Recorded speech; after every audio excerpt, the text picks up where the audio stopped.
warm and comforting yellow split pea soup. All right, so I've chopped one yellow onion. I'm just gonna put this in my bowl. Whew, I don't know if I'm tearing up because I'm happy that my sister's having a baby or that onion is just really strong.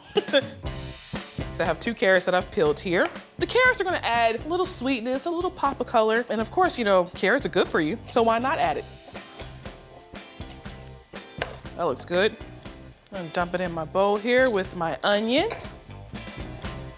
I'm gonna use 1 stalk of celery, get it as fine as possible. So the celery is not necessarily gonna add like texture because of course I'm gonna cook it down. So what you're gonna get is more so of like an earthy flavor.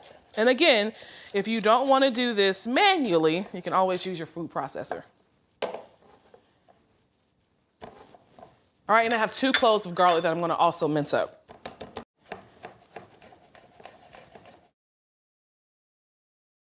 All right, I'm gonna head over here to the stove top, saute my veggies. So I have a small Dutch oven here over a medium-high heat with a little canola oil. And now I'm gonna add my veggies. I also like to hit it with a little salt to help draw out some of that water in there. So I thought it'd be really cool to make a soup, something warm, something comforting. This yellow split pea soup is that. All right, now to get that iconic color, I'm using turmeric. Turmeric is a great anti-inflammatory agent. It keeps the water off the knees.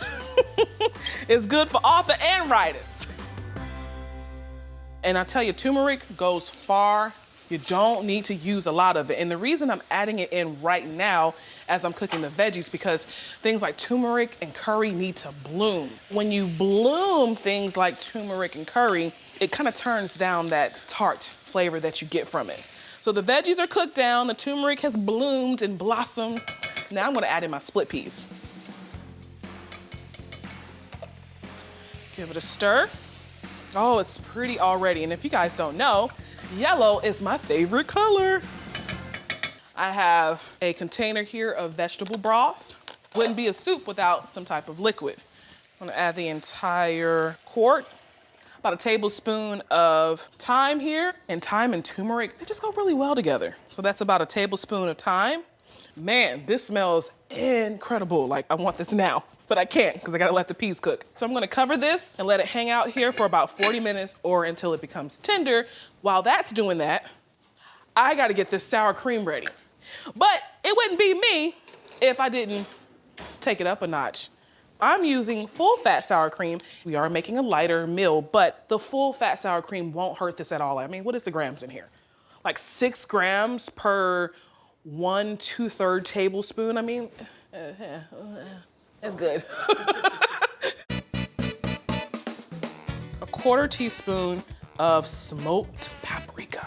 It's gonna give that split pea soup a nice little smoky yet cooling flavor.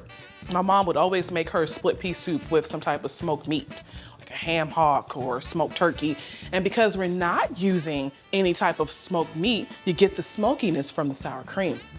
The best of both worlds. So I'm gonna let this chill in the fridge while the split pea soup continues to do its thing. Ooh, that smells good in here. Let me try this. You know how we say, It's that's amazing. hitting. That's hitting. It's busting. It's an earthy taste, but it's also very smooth. 3-pound brisket here that I'm cutting into cubes. And I like using brisket for this recipe. It adds another layer of texture instead of that typical ground meat. And it also adds a richness of flavor. I'm gonna season it with my house seasoning, which you know is paprika, onion powder, garlic powder, salt, and pepper.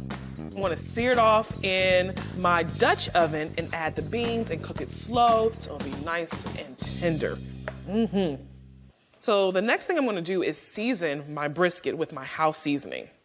Some smoked paprika to help bring out that smoky flavor and some brown sugar to help caramelize this brisket.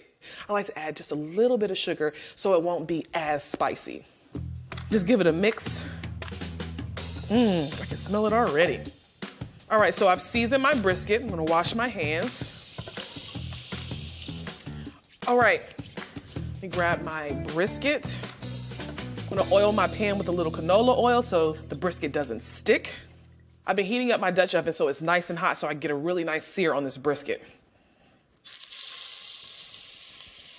Voila. Smells well seasoned already. So all I'm doing is just searing all sides of this brisket, and I'm also creating flavor at the bottom of the pan, because once this stuff browns, that's going to create a layer of kind of, it looks like burnt on stuff, but it's not. It's actually really great seasoning at the bottom of this pan. And the fancy culinary term for this is called fond. So not only am I searing and creating a coat on the brisket, I'm also creating the first layer of flavor. All right, so I've seared one side, and look at this. Look at that beautiful layer of crunchy goodness on this brisket. When you're searing, you're also locking in the moisture and the flavor in your meat as well. While that side sears, I'm gonna cut up my veggie. I have a bell pepper, onion, and garlic.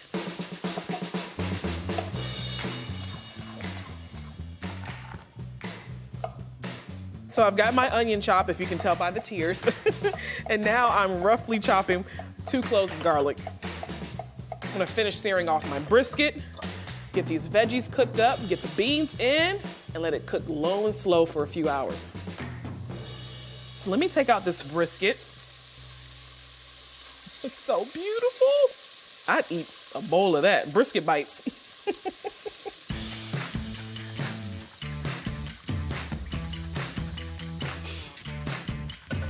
I've seared off all of my meat. Now I'm gonna add in my veggies, the onion, bell pepper, and garlic. A little salt to help bring out some of that moisture and soften these veggies up. Grab a spoon, and I'm just gonna cook the veggies down until they become soft and the onion comes slightly translucent. And I'm scraping up all of those brown bits at the bottom to unlock all of that flavor. Add a tablespoon of beef bouillon, and I like using this to enhance the beef flavor. And it's just overall a great seasoning for dishes, especially like for stews and chilies. All right, so now I'm gonna add my kidney beans, or my dark kidney beans, my light red, black beans, and I like using a variety of beans, not only for color, for texture and presentation. I just love beans. I've got some diced tomatoes here. I like a chunky chili. I'm gonna also add some crushed tomato for more of that tomato flavor and texture. All right, give it a mix. Oh, it smells so good. This chili with all of the tomatoes, the onions, the garlic. You can only imagine. I'm also gonna add some water, a little chili powder, and my secret, a pinch of cinnamon. Most people don't realize that cinnamon can be used in savory dishes too. Cinnamon adds another layer of depth to a dish without adding spicy heat. Ooh, I smell the cinnamon. As soon as it hit that liquid, oh my gosh. And now I'm just gonna add my brisket back into the pot.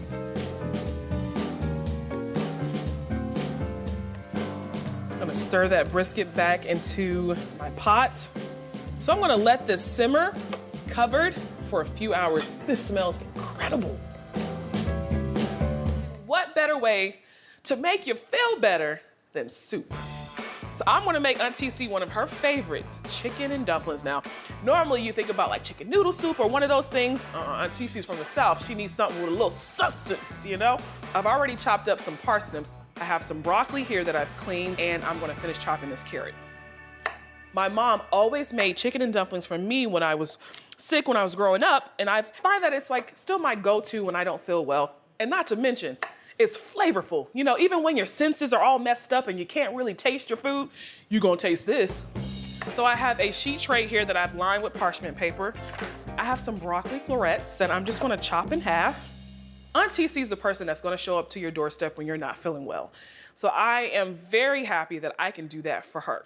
I remember when my grandmother was in a little slight accident, and my Aunt TC was the first person to go run to her rescue. She brought her food when she was healing. She brought a little liquor too.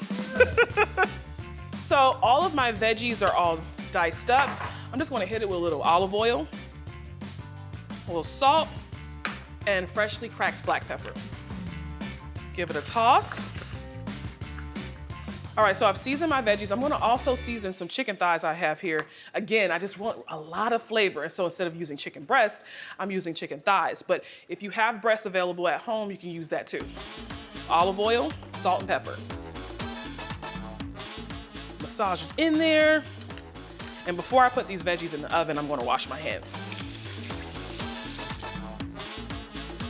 I'm gonna let that roast at 400 for 15 minutes. And while that's roasting, I am going to sear off my chicken.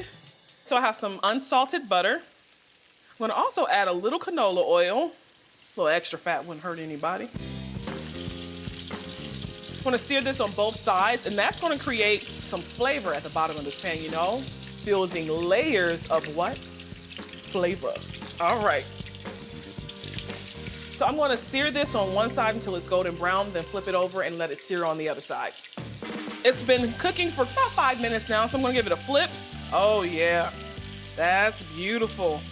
Nice and golden brown. I wanna take it out of the pot once that other side is golden brown.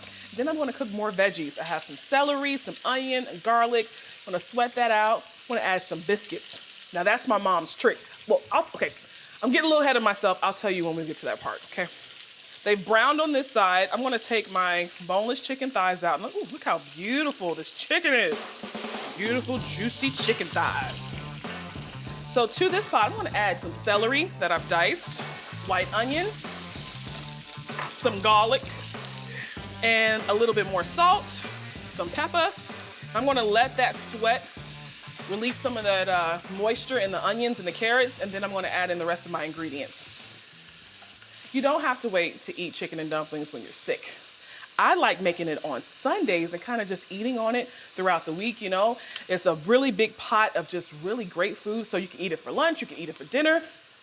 So I'm gonna add this chicken bouillon paste that I really, really love instead of using broth or stock because it just has a really big punch of chicken flavor.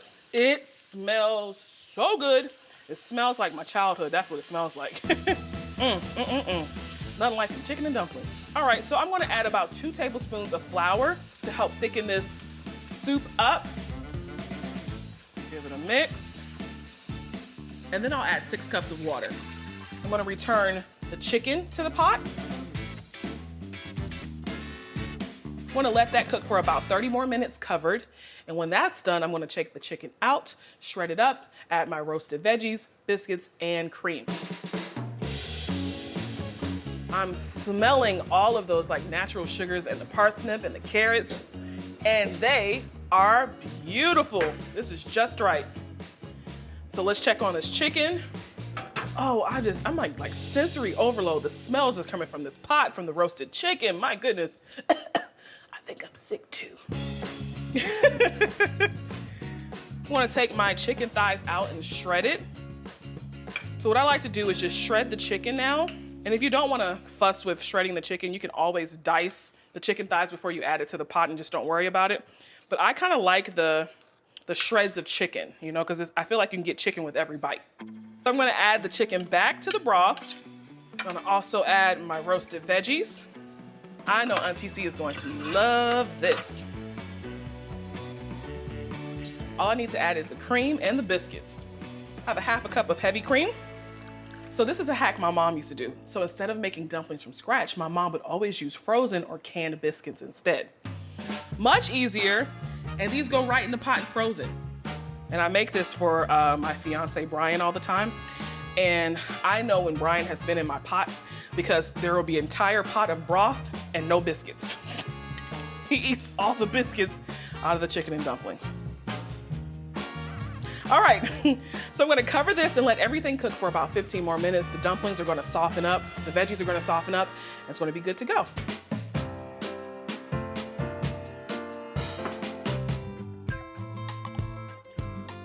Man, that's good. You know, just when you're sick, you just want a meal. You don't want anything too fancy. You just want something that it just feels like a warm hug. This entire meal feels like a warm hug. Oh, Auntie C, even though I can't hug you because you're sick, hopefully this meal will do that for you. The first thing I'm gonna make is chicken noodle soup. I am shredding this entire chicken. The wings, the thighs, the breast, but I'm not using the skin, especially like in soups and stews. It makes it really fatty and there's like a film that forms. What I usually do is just eat it as I go. I'm gonna put 1.5 cups in this bowl for my chicken noodle soup. Now I'm gonna chop up my veggies. I have 1 stalk of celery and I'm gonna cut up this entire onion. That's pretty fine.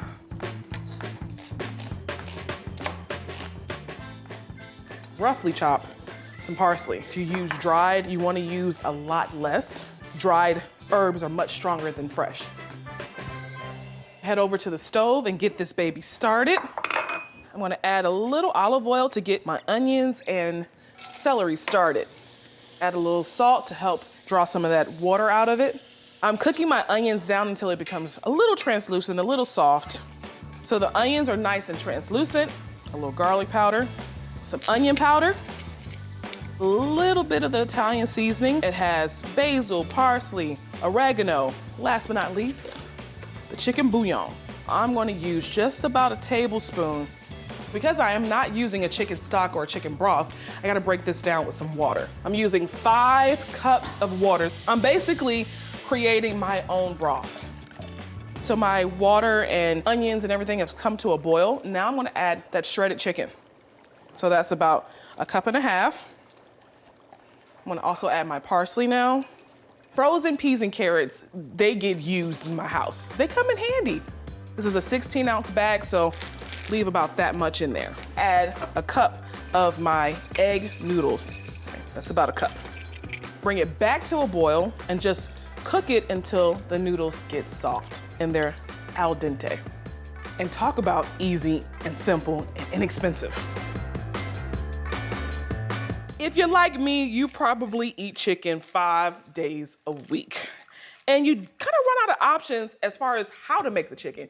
You've got chicken fingers, you've done chicken parmesan. It's the same thing week after week after week. We gotta change it up some. I'm making Tuscan chicken soup. I use chicken thighs in there. There's some Tuscan kale. It is a hearty, hearty soup that I'm gonna serve in a bread bowl. So I'm starting off by cutting up my veggies. I've already diced 1 white onion and I'm chopping up some celery right now. I'm gonna mince some garlic, saute my veggies down and get this soup started. You know, I cook for a living, but I find myself just like kind of running out of steam, running out of ideas. I get into the habit of making the same thing over and over, like, you know, those go-to meals. But after a while, you know, you get kind of burnt out of those things. I mean, come on, how many times are you gonna eat chicken fingers? I mean, I love chicken fingers, but we gotta try something different. So I'm mincing 4 cloves of garlic. This is a very garlicky soup. So I'm gonna start off by sauteing my veggies. Add some canola oil to my Dutch oven. Start off with my onion and celery, and then I'm gonna add my garlic. The longer you cook garlic sometimes, it just loses its flavor. So you wanna make sure that if you really wanna taste that garlic, add it in after you saute. So the onions are slightly translucent and the celery has softened up, so this would be a good time to add in that garlic. 2 tablespoons of tomato paste. It's more of a concentrated tomato flavor, and you're gonna really taste it in the soup. And to thicken this soup up, you wanna add some flour. 2 heaping tablespoons of flour, all purpose. Give it a mix. All right, now for the liquid. I'm gonna use about 1.5 boxes of chicken stock. Ooh, that smells so good. I smell the tomato, I smell the garlic. Get this to a rolling boil, then slowly incorporate my heavy cream. So my chicken stock with the tomato paste, the onion and the garlic and the celery have come to a boil. Now I'm going to add 2 cups of heavy cream. So this is gonna be a creamy soup.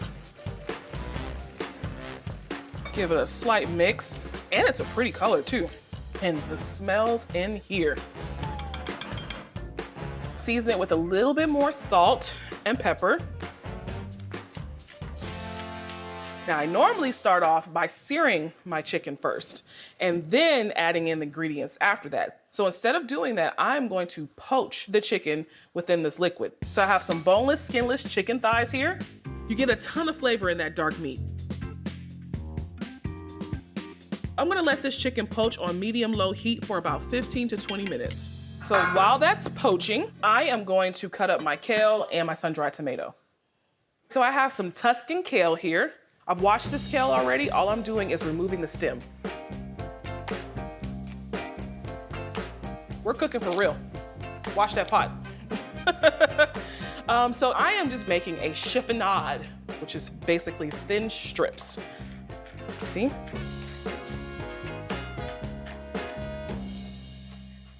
Okay. Slice some sun-dried tomato. Sun-dried tomato comes in a jar with the liquid. You really don't need the liquid per se for the soup, but I do like to reserve a little bit of the liquid and drizzle it on at the end. I feel like sun-dried tomatoes are a little bit more tangy, and I like the way it you can kind of bite, has a bite to it. I love the texture of sun-dried tomatoes, and it just works really well in this recipe. So I've sliced up my kale and sun-dried tomatoes. Just need to add it to the pot. I have some Parmesan cheese I'm gonna add as well. Before I add my kale and sun-dried tomatoes and parm, I'm gonna take that chicken out and shred it.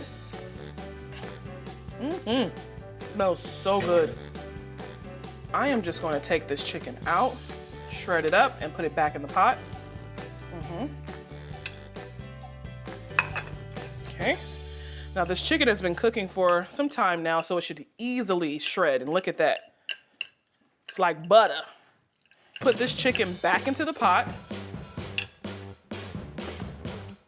Add my Tuscan kale and sun-dried tomato. It's so pretty. And about a cup of grated Parmesan. The parm is gonna add a little bit of saltiness, a little nuttiness, and it's gonna also make it extra creamy. All right, I'm gonna let that cook for about 10 to 15 more minutes, and while that's cooking, I gotta get this bread ready. I have a small loaf of sourdough here, and if you are feeding more than one person, of course you can use more than one of these, but it's just myself today. Taking a small knife and just cutting out a circle at the top. You wanna save this as you can use this to dip, right? And just creating a little bow. I like using sourdough bread because it's a really hearty bread and it's gonna stand up to that soup. You know, once you put it in here, it's gonna really hold and soak up all of that soup goodness. And what I also like to do to make sure that that soup stays intact in this bread is to toast it. Brush the top and the sides with that reserved sun-dried tomato oil, and then pop it into the broiler so it can get slightly toasted. And don't forget about that top. Brush that too. All right, so I am going to toast this for about 5 minutes. While that toasts, I'm gonna check on my soup. Oh, it smells good, it looks delicious. Oh yeah, this is gonna be really, really good. I think my bread is done, and it is. Ooh, look at that, nice little toast on top. Now to taste. Ooh, that looks good. I can tell you already, it smells good. The moment of truth. Ooh. The chicken like melts in your mouth. The cream, the kale, and the tomato, the acidity from that, it's just like, it's so well-rounded. Like everything just comes together so well. And then wait. You gotta get that crusty bread and dip it.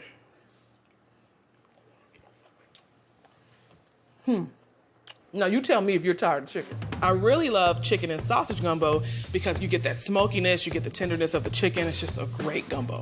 Oh yeah. I am gonna make my chicken and sausage gumbo. So I'm dicing up my Trinity, which is the start of flavor for any gumbo. Celery, my bell pepper, and I've already diced some onion, and I have some garlic to mince as well. So I have some pecan smoked and dewy sausage. It's a smoked sausage that has a little heat to it, and a dewy sausage is what you normally find in a gumbo, but you can use any smoked sausage that you have on hand. So I'm gonna start off by searing my meat first, add just a little bit of canola oil to my Dutch oven here, searing my sausage. The whole purpose and the beauty of gumbo is that it's just like layers of flavor. So when you eat gumbo, you are really tasting different layers of the process. It's just such a flavorful one-pot dish. So I'm just gonna cook off this sausage just a little bit, just get it nice and brown and release some of that oil. While that's cooking, I want to season my chicken with a little salt and pepper. Pull my sausage out now. Some of that fat has rendered out. Add that seasoned chicken breast and chicken thigh. Using the white and the dark meat for variations of flavor and texture. I'm just gonna sear both sides until they're golden brown. So gumbo is literally a melting pot. The origins of gumbo can be questioned, but from my understanding, the origins of gumbo is in West Africa, but there are some French and German Creole influences. So I've seared both sides. This kitchen is starting to smell amazing. All right. Now, arguably the most important part of a gumbo, the roux. I'm making a chocolate roux. That means it's gonna be a deep, deep, rich, nutty roux. You gotta start off with half a cup of all-purpose flour and a half a cup of canola oil. The roux is so significant to a gumbo. It's because it's one of the most important flavor notes in a gumbo. It also acts as a thickener for the gumbo, and it's the reason the gumbo has that iconic color. The darker, the nuttier. A lot of people always ask me, how do you make your roux and do not burn it? It's because you have to babysit. You gotta keep stirring, you gotta keep your eye on it. If you walk away, it could literally burn in seconds. Once a roux goes too far, you can't fix it. So I say just do it right from the beginning so you don't have to go through that process again. All right, so we are there. It is nice and chocolatey. Now I'm going to add my veggies. Cool that roux down so it doesn't cook anymore. And again, you gotta make sure that you keep your eye on it. So I just dropped my diced veggies in there. Now, more layers of flavor. I'm adding some chicken bouillon in there. I like using chicken bouillon paste because it just gives me more concentrated chicken flavor. Look at that. Look, get into that pot, y'all. Come on, come on. Look at that. You see how chocolatey that is? How deep and rich that roux is? A little Cajun seasoning, some oregano, paprika, garlic, some cayenne pepper, and another thickener, which is gumbo filet. Gumbo filet is from the sassafras leaf, so it adds a little bit of earthiness and it works as a thickener. Some bay leaves, and now I'm gonna add the liquid, 6 cups of water. Give it a whisk. So this is gonna cook for about 30 to 45 minutes covered. All of those veggies are gonna get nice and soft, and then I'm gonna add the meat back in and cook it for an additional 30 minutes. So in total, this cooks for about an hour to an hour and a half. That is gonna be the perfect gumbo. You all know how much my Gullah Geechee heritage means to me. So today, we're talking about West African peanut stew. All right, so I have minced up about a tablespoon of ginger. I'm gonna mince up 4 garlic cloves. Now I'm gonna dice 1 whole onion.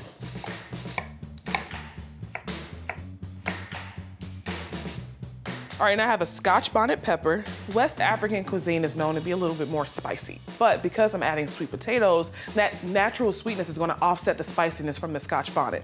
Now, at home, I wouldn't advise you guys to do this without gloves. I am a professional, but I will wash my hands. All right, so I have a whole chicken here. That's about a 6-pound chicken. I've cut it up into 10 pieces. That's your thighs, your legs, your wings, and your breast cut in half. All right, now I'm gonna season my chicken. Simple seasoning, salt and pepper.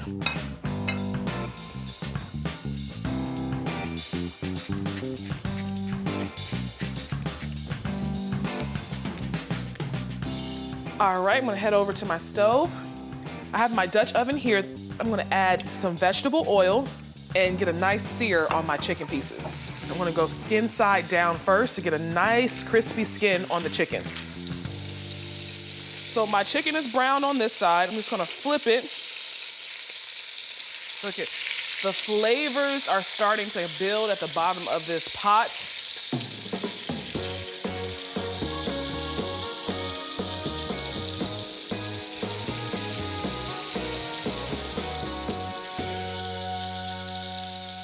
When you think about West African stews and Gullah stews, when we make our stews, the meat is basically on the bone. My grandmother tell you it's because all the flavor is in the bone. All right, so my second batch is ready to come out. I'm not cooking the chicken all the way through. I'm just getting a nice brown sear on both sides because the chicken will cook all the way through once I add my other ingredients and cover it. Now it's time to get my veggies in there. Got the onions, the garlic, the Scotch bonnet. It's all gonna cook in the flavors from that stuff stuck at the bottom of the pan. Let me switch over tools now, because now I got to get to scraping. I'm gonna get all that flavor up. And if some of it is still stuck on, don't worry about it. I'm gonna start adding in liquids. And that liquid is gonna also help get some of that nice seasoning from the chicken up from the bottom of the pot. Right now, I'm gonna add in 2 cubes of chicken bouillon, a teaspoon of tomato paste. I'm gonna add this 15-ounce can of tomato sauce. Give it a stir before I add in my water. Okay, and it's called West African peanut stew for a reason, because there's peanut butter in there. And in West Africa, they call it ground nut. So I'm gonna add about a cup of ground nut or peanut butter. All right, now I'm gonna add in 4 cups of water to kind of dilute some of that tomato and peanut butter. And now is the time I'm gonna add the chicken back. And while this cooks up, I'm gonna cover this and let this simmer while I cut up my veggies. So I have a small bunch here of collard greens. I'm gonna just give it a little chiffonade. That just means I'm gonna cut them into small ribbons. I have 2 sweet potatoes. I'm gonna make into like 1-inch chunks. And I have 2 Roma tomatoes that I'm gonna cut up into chunks. And I like using Roma tomatoes because they're firm and easy to cut.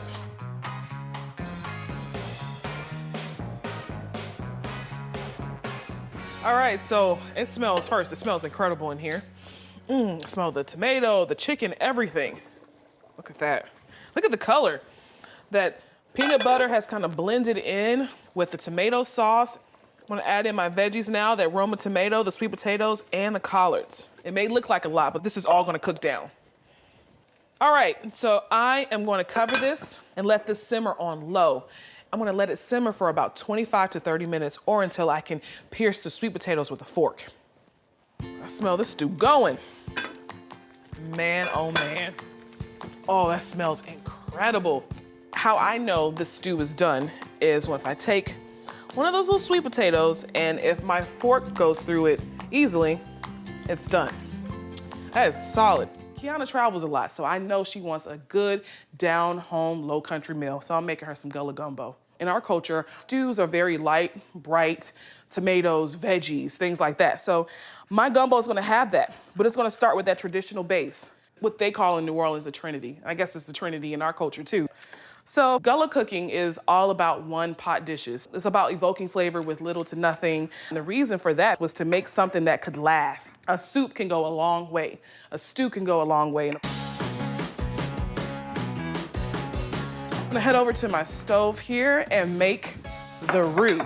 And a roux is just basically flour and some type of fat. It thickens it up, it gives it flavor, it gives it color.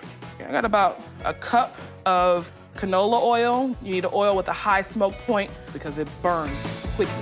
And the thing about a roux is you gotta stand by that pot. 1 cup of flour. Break down the oil and the flour. I have my Dutch oven on about a medium-high heat. And what I'm doing right now is actually burning the flour and the oil. I know that sounds crazy, but that's the start of a roux. You gotta brown it. But for a Gullah Gumbo, it's gonna be on the lighter side because I'm not cooking the roux as long, but it's still gonna have lots of flavor. And I'm starting to see that peanut butter color that I'm looking for. And it's just basically that flour is just, browning with the oil. So keep scraping. And if you start to see that it's burning a little too quickly, turn your heat down just a little bit. And we're almost there. All right, I'm gonna add my veggies in now and cook my veggies down with the roux.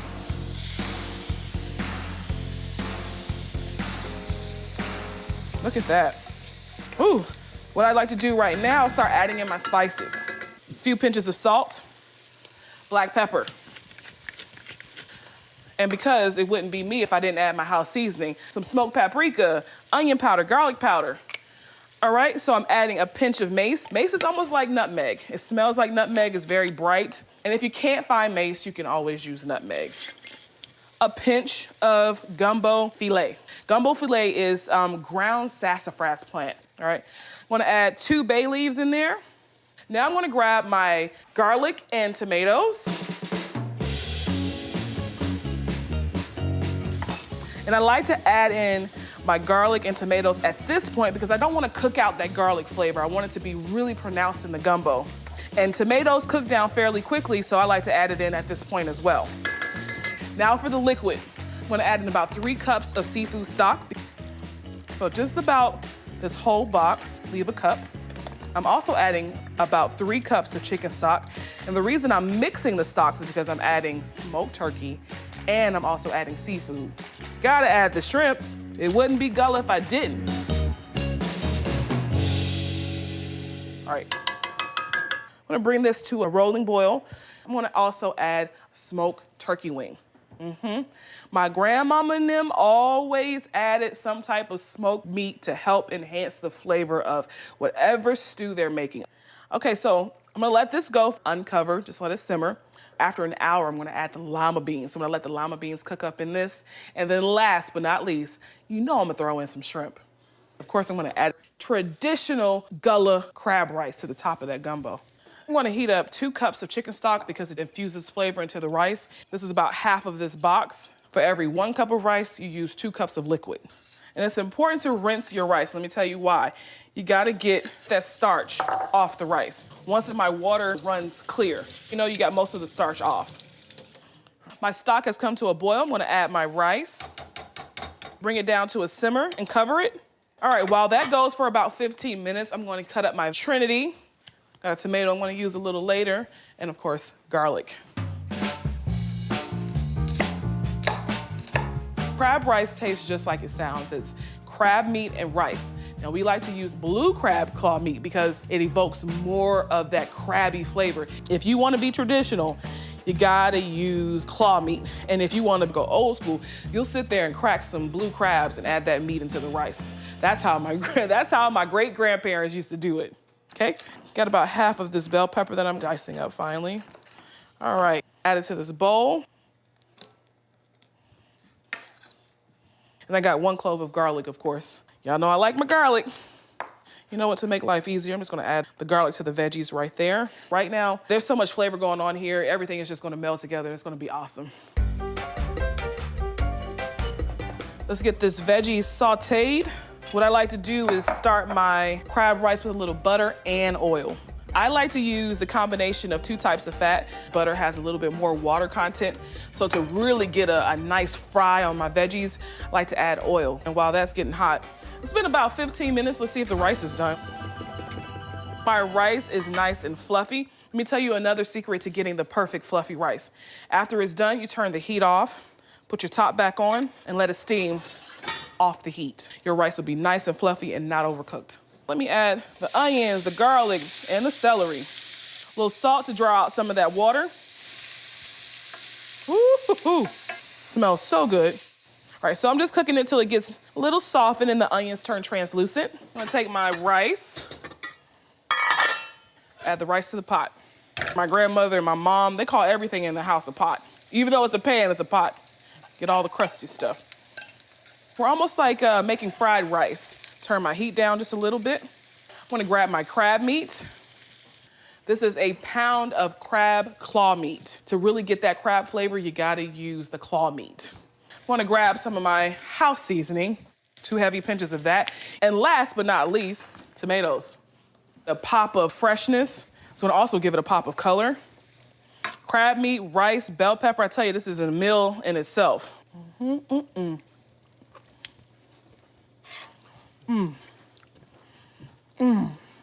Let me close this up right now because I tell you, I'm about to sit down and eat a bowl of that by itself. So this has been going on for about an hour.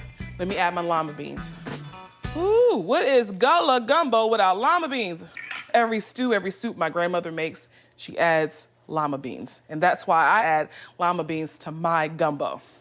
This turkey is starting to loosen up a little bit. I'm gonna pull that turkey apart and it's gonna be a part of the meat too. The color is beautiful. Those lima beans look great. I got a pound of shrimp that I've cleaned, deveined it, deshelled. And had I put the shrimp in earlier in the process, it just would have been overcooked. And who wants tough shrimp? No, no, no, no, no. Now I'm gonna take my turkey wing out and shred it and put it back into my Gullah Gumbo. Not only do you get a bite of shrimp, you're also gonna get a little bite of smoked turkey. I'm gonna put the bone back in there with the shredded meat.